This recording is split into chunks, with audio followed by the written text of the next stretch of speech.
Hi guys, welcome back to Vibes with Shala. Welcome to Shala with the Vibes.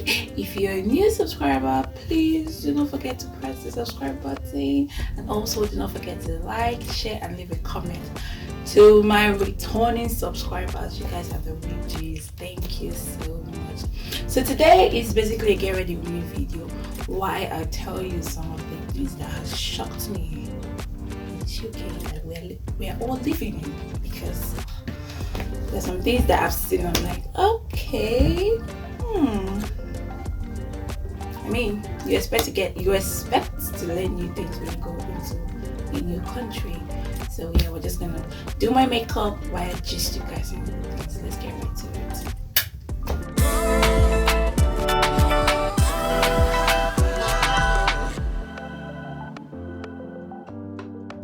Please, if I continue this video, I'm not a makeup artist. I just try. I just do the basic. First, let's moisturize. So guys, the first thing I learned, the first thing that was a shock to me. Please, I wrote them down so I don't forget, because I'm trying to multitask here, so I don't put what's going on. I don't highlight my face before I put the foundation. So let me just peep at my book, now. So yeah, the first thing I wrote here is finding a job. With your 20 hours as a student, I'm a student obviously, because that's how most of us come into the country, as a student. So as a student, you're limited to 20 hours. So now there are some jobs that you want to take, maybe some professional jobs that you need to take, and they'll tell you, oh sorry, we need you to work more than 20 hours, and they'll tell you, since you're on student visa, we can't do that for you, blah blah blah. And you'll be like, oh god, now wow, who sent me this one? But then there are other jobs that you can do that will give you 20 hours. You just have to let them know. You don't even have to let them know. Once you submit your details, they'll be the one to say an email. So unfortunately, because you are under a student visa which restricts you to working 20 hours, we can't give you this job. And you'll be like, but we still have to survive. That's why you see most students, when they come, they're doing care, support. Some go as far as doing warehouse. Guys, when I newly came into this country, I did warehouse all my days. Never in my life. Like, if someone had told me that you will do warehouse, I'd be like, me that very soft. I remember telling my dad that I'm doing well. My dad laughed at me and was like, "Bele, my dear." But guys, after 3 days, I didn't go there again because I felt sick. I feel like I'm moisturizing this face too much. I don't know what I'm doing there, but anyhow, so that is it. Looking for a job with your 20 hours is so difficult. So and then when you work with some people, you get jobs, you work with an agency and stuff like that. That one is even worse, because agency jobs, they pay more, they pay higher, but you're not going to be getting shifts. So it is what it is. But any which way, we are surviving. Now the second thing on my list is greetings. Oh my days, the British people know how to greet. And it's not like we Africans, we don't greet, but I can't be walking on the road and start greeting people I'm seeing on the road. That's not how we do it, especially if you're in Lagos. Who will answer you? But then you can just be walking on the road and you will see someone just tell you, hi, are you alright? Mind your business. Or when you're in the bus and then someone wants to sit beside you, you're gonna hear, hi, are you alright? Yeah. And then another thing about the greeting, when you're coming down from the bus, you tell the bus driver, thank you. Is it Lagos downfall that you're entering that you want to say thank you? Nah. Because you won't get the chance. Because before you even tell the driver, this is where I'm going to, once they stop, corner. But yeah, they'll stop for you very well, and then you tell them thank you, and the driver will respond, have a nice day. Okay. I mean, we learn every day. It's a good thing though. Sorry guys, sorry I'm quiet. I just have to do this record. And then the other thing I have on my list is partying, or let's say going out. So my days, these people like to go out, especially Fridays. If you work in an organization, or if you work, let's say anywhere you work in the UK, and then you have a lot of staffing, you're just gonna see in your work group chat, oh guys, let's go and hang out today, and then you feel like, okay, just normal. You know how you just go to your normal like work hangout, and the next thing they're popping bottles, they're drinking, and they can get drunk. Like they easily get drunk, and you'll be like, you're getting drunk over a bottle of beer. Not like I drink so much myself, but over a bottle or a glass of beer. Who does that? They do that, yeah. Well, anyhow, it's still a cultural shock to me, because it's not all the time. When I was in Lagos, when I was working, it's not all the time I go out with my colleagues. There are sometimes like everybody just wants to go home because it's Friday, because you're thinking of the traffic you're going to face while going on. But this one is like, it's a tradition. Like every Friday they must go out. And they're going there is like they're going to the pub to drink. You just see everybody be talking about, it's so much, but it's a good thing in a way, because it helps you know the people you're working with outside of work, so you guys can bond and relate, and then you can have a friend from there. But I still don't recommend friendship at the work organization. Still don't recommend it. That's my opinion. Next on my list, I have food. Oh my days, these people, all their foods, they put it in the oven, and they are all canned foods. Like, can't you cook something from scratch? Cook something from scratch. I'm going to be applying my foundation now. I think that's the next step to do. I'm not sure.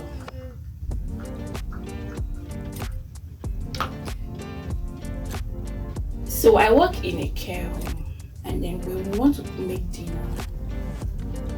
ordinarily the way I'm going to make my pasta is going to be different. Like, I'm going to do everything from scratch. But you just see them already. They already have all the food in cans, and just them put on the cooker or the oven, and you just turn everything inside, and you're like, okay.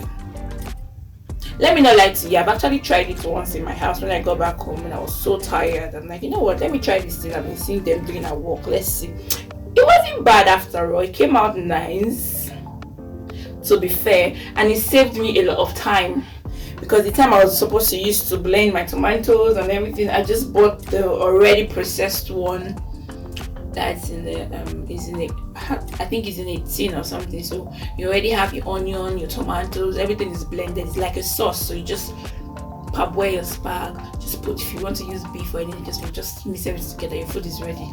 And I'm like, when I tried it, I'm like, okay, it's not bad after all. I mean, considering the fact that you might come back from work and you might be so tired, you might want to do that. And they also like fry up. That's what they call it. What are you having for dinner? Or when you get home, what are you having for dinner? Oh, I'm gonna have fry up for dinner. If I eat that food, I'll wake up by 3 a.m. and I'm still hungry. So another cultural shock, or another thing that I've learned that came to me as not so much of a surprise, but I still did like this, is cash. So this is a very cashless society. Like cashless in the sense that you don't even need your ATM card, so it's contactless. Just have it on your phone. Just have your card thinking on your phone, so you just tap with your phone. Wherever it is you are, even if you want to pay if you're going into the bus, you do that. I'm like, okay, nice. I'm still adjusting to that. I still take my ATM card, which sometimes I'm like, why are you even looking yourself? You have your contactless on your phone, just tap and move, which kind of make it easier for people to, like, do things, because you might be in a hurry sometimes. Your phone is something that you will hardly forget when you're leaving your house, but your card is something that you will forget. You can forget your wallet, but it's very difficult for you to forget your phone. So when you're outside, you're not stranded because it's contactless. It is what it is, which is good, Sha. I like it. I wish my country can do that, but let me not say more than I've said before they will come for me. Okay, so what I have here is their style of teaching. So I'm a student. You see, we're going to have 1 hour class. Let's say you're having a class 1 hour. In the space of that 1 hour, you're going to go 15 minutes break like twice. I'm like, huh? So sometimes when you're going to class, let's say your class is by 11 and you feel like, oh, I need to get there like 5 minutes before the time. You are getting into the class, your lecturer is already there waiting for you guys, which is very, very commendable, I must say. And they are so polite in their teaching. The way they will talk to you, they talk to you like,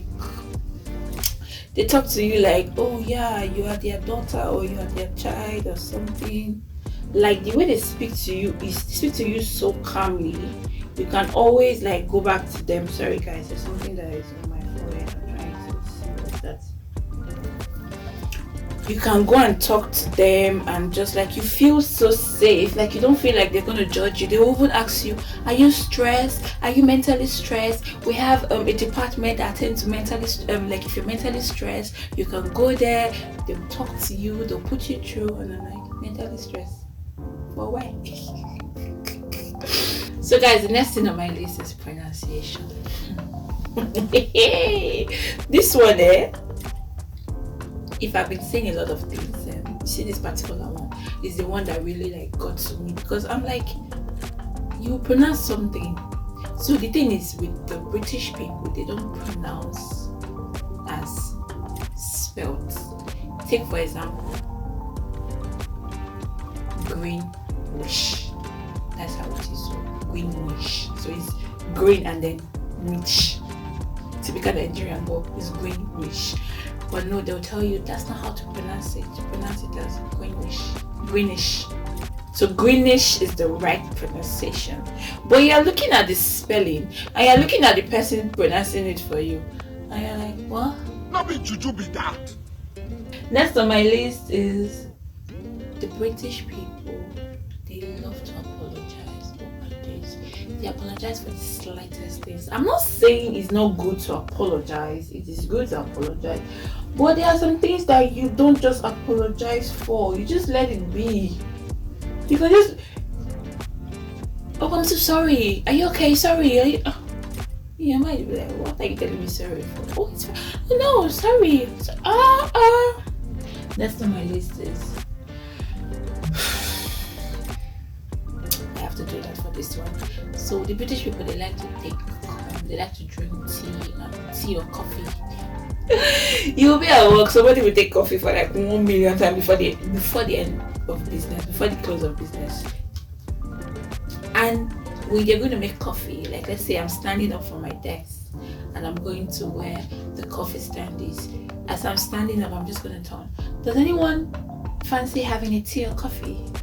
And you just, it's like everybody just waiting for somebody to just stand up and be like, oh, I'm earlier to that. Oh yes, please, I want tea, 2 spoons of sugar, no milk. Oh, I want coffee, black coffee, no sugar. Oh, I want coffee with 2 spoons of sugar, 1 milk, and they have the specific milk. So their milk, they have the one that is being covered with a blue cover or green. Like, oh, sorry, I don't want the one with green. I want the one with blue. Huh? I just asked you if you wanted tea. I not tell you to tell me you're specific, but then it is what it is. Next on my list is smoking. Oh my days.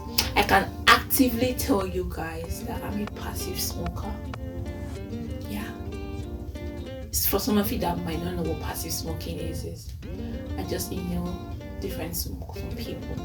Like, it's the way they even do it here. Like, you're walking on the road, you're seeing people smoking like there's no tomorrow. So you're walking, you are inhaling everything. Smoking is even better. The vaping, you literally see school children, not uni children, not uni students. You see like the ones in I don't know what they call them, but let's use the word secondary school. They are vaping. They are going to school there. Okay. So your parents let you guys vape. So there's something else that shocked me when I heard. So you know how Africans will say my husband.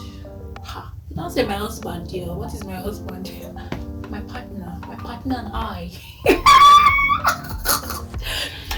I know the word partner, but I used to feel like partner are for those gay and lesbian people. They are the ones that use it, but literally everybody uses the word here, partner. And I'm like, my partner and I, we lived together for like 2 years before we got married. Your partner. Okay, so I understand that if you're dating, you can call him your partner, but when you guys are married now, I'll be like, oh no, he's still my partner. So that one's like a shock to me. So maybe when I get married now, I'll be like, when I'm talking to people, I'll be like, oh, my partner and I. Your partner or what?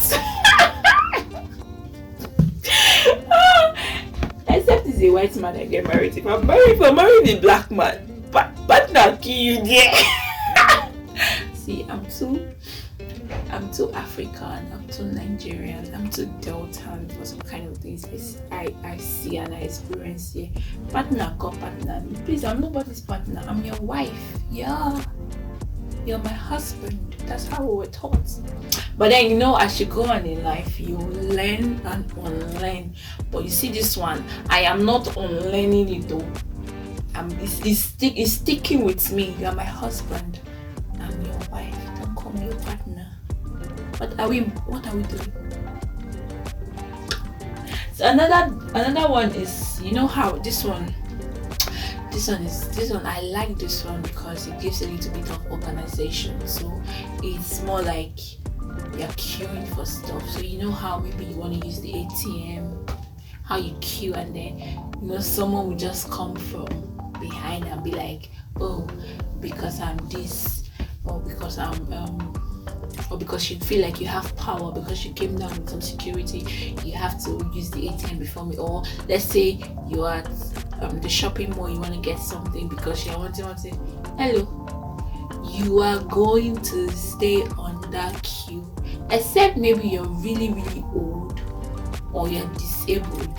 Yeah, that's the only reason. But even at that, majority of the places they have for disabled people, they have their things separately. So you just see where they write, they'll just put a sign for disabled people, so go there. Just stay on that queue. And if you say you want to boycott it, that's where you know that these people, they see everybody has score. Will you go back? No, what do you think you're doing? Back. Or let's say maybe the line is not, you feel like the queue that is going on is not big, or the line is not in a straight format, or let's say it's not properly arranged, and then you are coming from somewhere sorry, excuse me, and then you feel like you're coming, you want to go. That's when you know that there's somebody standing there. Excuse me, did you see me? Move to the back. Which is quite, I like that one. I wouldn't say I find that surprising, because if you do that to me, you will go back. And another thing I have on my list is, you see the UK weather. See, nothing prepares you for the UK weather. I'm going to say this over and over and over again. In a day, you can have the 4 weathers the UK have. You can have summer, you can have spring, you can have winter. What's the last one now? You can have autumn. See, those 4, you have it in one day. It will even snow. Like, why? You can come out now and check your phone and be like, well, what's the weather like today? Oh, it's gonna be sunny, cool. It's not so cool. Let's say 13 degrees cool. The moment you step out of your house, let's say 5 minutes away from your house, it's raining, and you're like, it's raining. The next thing is sunny. Before you know, ice is falling on your body. I'm like, I just can't understand it. But then that's God being God, and that's God being God all by himself. As a bonus point, for intending, how do I say this in English now? So if you're intending to come to the UK and you're a lady, please and please, in the name of God, learn how to do your hair. Because I am suffering right now when it comes to doing my hair. I mean, this hair on my head, I had it like 2 days ago and it's rubbish. After my time and my money, but I will still carry it like that because what to do? Learn how to make your hair, because nothing prepares you for that. Nothing prepares you for that, because if you want to just do your hair on ordinary cornrows, you're going to be hearing 20-30 pounds. Why? For something that, and it's not as if they're going to weave it very neat or tiny. 10 strand, 1 2 3 4 5 6 7 8 9 10. Please learn how to do your hair, learn how to revamp your wigs, learn how to even make wigs. Just learn how to, you also learn how to install your frontal. And then my mom was telling me, you want to learn how to install frontal or do all those things. You use it to eat money though. Stubborn goats, did I hear word? No, I didn't listen. Now I'm suffering. And it's even very difficult for you to find someone that can make hair properly here. So that's the last thing I just thought to share. We've come to the end of this video. Like I said, do not forget to like, share, leave a comment. Also, you can as well leave me a comment if you feel like there are some videos you want me to talk about, or you have something you want me to talk about. I'm going to be doing a Q&A session very soon. So if you're not following me on Instagram, you should be following me. My Instagram handle, I'm going to leave it somewhere in the video so you see. Follow me on Instagram because I'm going to be putting the Q&A out there. So if you feel like you want to know me, I feel like those of you subscribe to my channel, you don't know me well enough. So I'm giving you the opportunity to ask me any question that you feel like you want to know, things you want to know about me. Ask me. I'm not gonna try my possible best to answer truthfully as I can. Yeah. So thank you guys for watching. Bye.